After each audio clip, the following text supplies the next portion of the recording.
When this started, I came to work as if it were any other day, but I went into the ER first.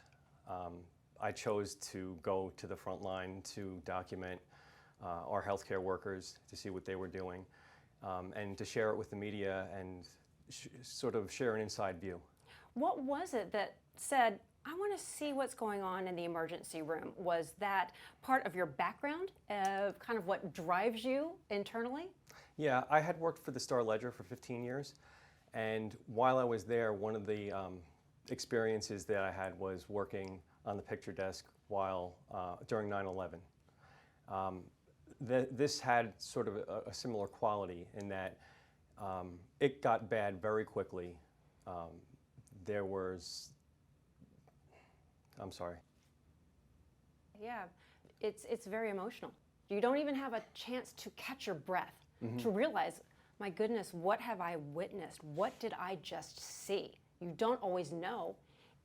Maybe days, weeks later, and you're kind of scrolling through your photos, and a minute can seem like hours.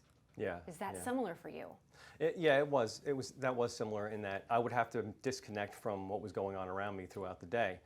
At night, though, when I came to editing and I was going through the day, I guess it was a faster pace when I was editing, but it was just seeing the selected moments of the day that really, it became emotional.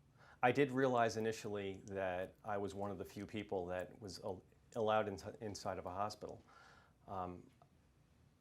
I felt an obligation to document it, but I also, there's no way, it wasn't a choice. I couldn't say no.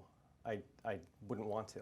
Were there any images in particular that really stood out and stopped you in your tracks? Yeah, there was one patient that was on oxygen.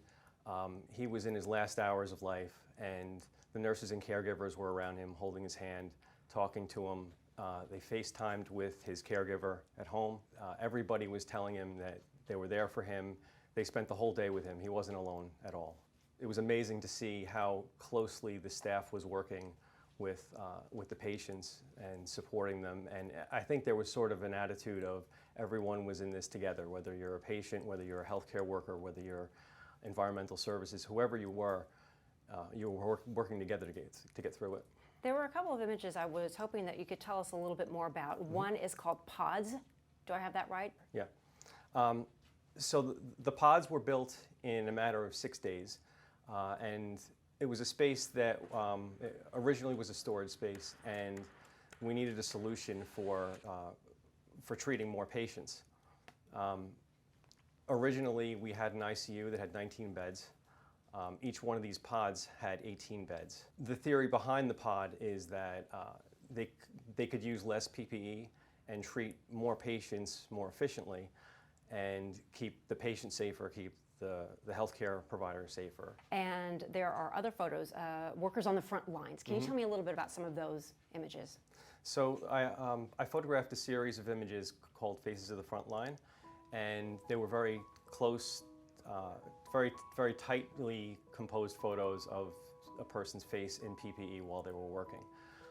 Because they were all dressed the same, everyone wore the same gray scrub, and all you could see was their eyes. And there was always something compelling to me about just seeing their eyes, because even though you couldn't see their face, you could tell what was going on by looking at their eyes. What was the reaction when you started sharing some of these photos with your colleagues and with other people? I think once they saw the images, I started to post to social media, and once they started to see them, they trusted more what I was doing. So kind of wrapping up your final thoughts here, other experiences or things that, moments that have stayed with you. So we had one patient who was intubated for 37 days. That's a very long time. And even though he was unconscious, everybody knew him and everybody was rooting for him.